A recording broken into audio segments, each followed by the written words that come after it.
예, 안녕하세요. 예, 만흥. 오늘은 그 두 번째 시간으로 지난번에 해석을 위주로 했습니다만 지금은 이제 분석, 전체적인 그 핵심 정리 위주로 살펴보겠습니다. 그래서 그 이 두 가지, 1번 수업과 2번 수업 두 가지를 잘 결합하셔가지고 자기 거로 만드세요. 그러시고 나서 해석을 혼자 연습을 좀 많이 하시면 학교 수업이라든가 또는 기타 다른 강의를 듣더라도 훨씬 더 도움이 됩니다. 그리고 문제 풀 때도 확신이 생기고요. 그러니까 제 수업을 좀 다른 수업을 듣기 전에 먼저 들었으면 하는 생각이 들어요. 그러니까 여러분께서도 꾸준히 제가 올리는 그 강좌를 올릴 때마다 항상 먼저 꼭 보시고 준비를 좀 해주시면 이번 수능 굉장히 잘 볼 수 있습니다. 아셨죠?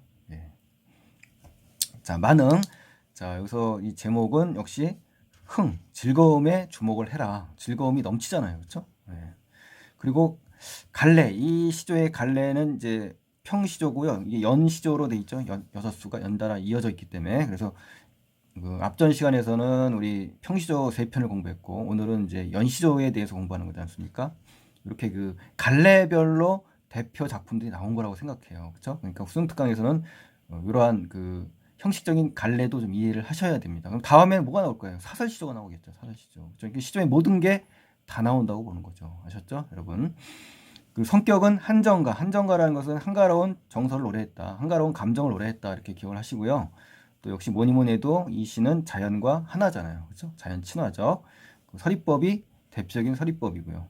특징은 한문투의 표현이 거의 없어요. 이 윤선도 이 시조에는. 그렇죠? 거의 우리말의 묘미를 잘 살렸다. 뭐 이런 측면에서 특징을 좀 잡으시면 좋겠고요. 자연을 버타는 그런 생활을 하고 있고 또 자연 속에서 생활하고 있다. 그러니까 자연 속에서의 생활 이런 장면. 뭐 나는 자연인이다. 뭐 이런 걸로 좀 생각을 해보셔도 괜찮겠네요. 예. 주제는 뭐입니까? 자연에 묻혀 사는 은사. 은사라는 거는 숨어 사는 선비거든요. 그래서 한정이라는 것은 한가로운 감정을 노래했다 이렇게 되고요. 자연에 묻혀 사는 즐거움. 이 즐거움이 바로 제목에 뭐예요? 이 흥과 자연스럽게 연결되잖아요. 그렇죠? 흥겨움, 즐거움.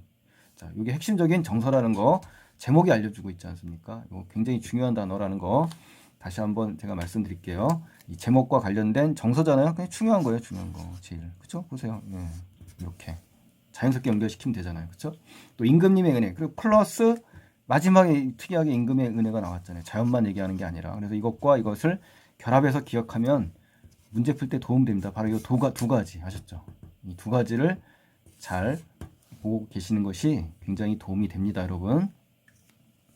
자, 그 다음에 이제 배경을 보실까요? 배경을 보시면 우리 그 윤선도가 귀양살이에서 이제 풀려나요. 풀려났다가 다시 산중 생활에서 숨어 살게 되거든요. 그래서 흐뭇하게 즐기는 심정, 이 즐긴다, 자 즐긴다. 그 심정을 품으면서 임금님의 은혜, 그렇죠? 임금님의 은혜를 잊지 않는 지극한 충심을 갖고 있는 그대로의 그 선비인 거죠. 아셨죠? 이렇게 기억을 하시고요. 그 다음에 이제 전체 구성을 한번 볼까요? 전체 구성을 보시면 1년에 보시면 안본지족의 삶이 있어요. 그러니까 이 만족감이 중요한 태도고요. 삶의 태도. 그리고 자연에 묻혀 살잖아요. 자연에 묻혀 사는 선비잖아요. 그러면서 분수, 응? 자기의 분수에 맞게 살아가는 모습이 잘 드러났어요. 1년에서는. 그래서 뭐 띠집을 짓는다. 요 장면이 가장 안본지족이라는 걸 알 수가 있지 않습니까? 그쵸? 예. 근데 이연에 가시면 어때요? 안빈낙도의 삶이 또 나와 있죠. 그쵸? 그 즐겁다. 이 삶이 괴로운 게 아니라 가난하지만 어때요? 즐겁다. 소박하고 가난한 생활을 하지만 그 자체가 너무 행복하다. 이 얘기죠. 또 세속적인 명리, 응? 명예나 이익, 욕망, 부귀영화, 벼슬 이런 것과는 다르다라고 대조를 하고 있지 않습니까? 그렇죠? 예. 그리고 이러한 삶의 자세가 뭐 유유자적, 응? 그리고 자연친화, 물화일체 이런 것과 자연스럽게 연결을 지으면 돼요. 이연에서는요. 그다음 3연에서 가장 중요한 포인트는 뭐냐? 강상과 혼연일체가 됐다. 혼연일체라는 것은 모든 게 하나가 됐다. 자연에 완전히 몰입되고 있다. 그런 생활을 하고 있다. 이게 바로 강상과의 혼연일체가 된 거거든요. 하나가 된 거죠. 하나. 즉 물화일체죠. 물화일체. 우리가 알고 있는 물화일체. 산과 화자가 어때요? 마음으로 주고받죠. 이렇게 마음으로 주고받는 걸 뭐라고 해요? 한자로 이심전심이라고 하잖아요. 이심전심. 그렇죠? 예. 그 다음에 사현에 가시면 강호 한정의 삶에 대해서 어때요? 자부심을 느껴요. 자부심. 예, 자부심이라는 것은 만족감인 거죠. 자연과 하나가 되면서 화자는 만족감에 가득 차 있다. 이렇게. 그리고 비교를 합니다. 뭐랑 비교하냐면 삼정승, 만승 이것과 자연에 사는 이런 자부심과 어때요? 서로 견주죠. 그래서 만승이라는 것은 만개의 수레로 황제의 지위를 나타내는 거거든요. 그러니까 어떤 권력, 이런 명예 뭐 이런 거겠죠. 이런 것이 뭐다? 세속의 부귀영화지 않습니까? 이 부귀영화와는 다른 그러한 그 만족감과 행복감을 준다는 거예요, 자연이. 아셨죠? 예, 그렇게 이해하시고요. 소부와 허유는 어때요? 소부와 허유는 속세, 세속을 떠나 인간 세계를 떠나, 그렇죠? 사바 세계를 떠나 이런 거거든요. 자연에 묻혀 사는 은사의 모습입니다. 은사 다시 말하면 숨어 사는 선비예요. 대유법입니다. 대유법. 대표해서 비유하는 단어죠. 그러니까 소부와 허유가 나오면 인간 세계를 떠나서 자연에서 신선처럼 사는 그런 선비를 이야기한다라고 기억을 하시면 돼요. 그 다음에 자연 속에서 한가롭게 살아가는 즐거움이 잘 드러나 있어요. 자연 속에서 한가롭게 살아가는 즐거움. 즉, 주제가 제시됐다 그랬죠. 임천 한흥의 이 흥. 그러니까 이 흥이 나오면 제목에 만흥이잖아요. 그러니까 흥이 나오면 다 중요한 거예요, 여러분. 아셨죠?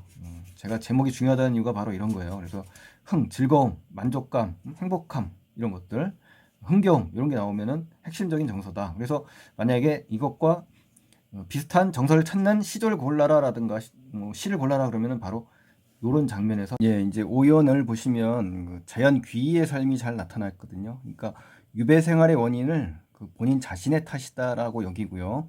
또 겸허한 태도 요것이 잘 드러나 있습니다. 그리고 임금에 대한 신하의 본분이 잘 드러나 있고요. 그리고 하늘은 여기서 뭘 의미하냐면 임금을 상징합니다. 그리고 부귀영화나 벼슬자리 등 인간의 욕망에 대해 비판적인 태도를 취하고 있고요. 주체는 하늘입니다. 아셨죠?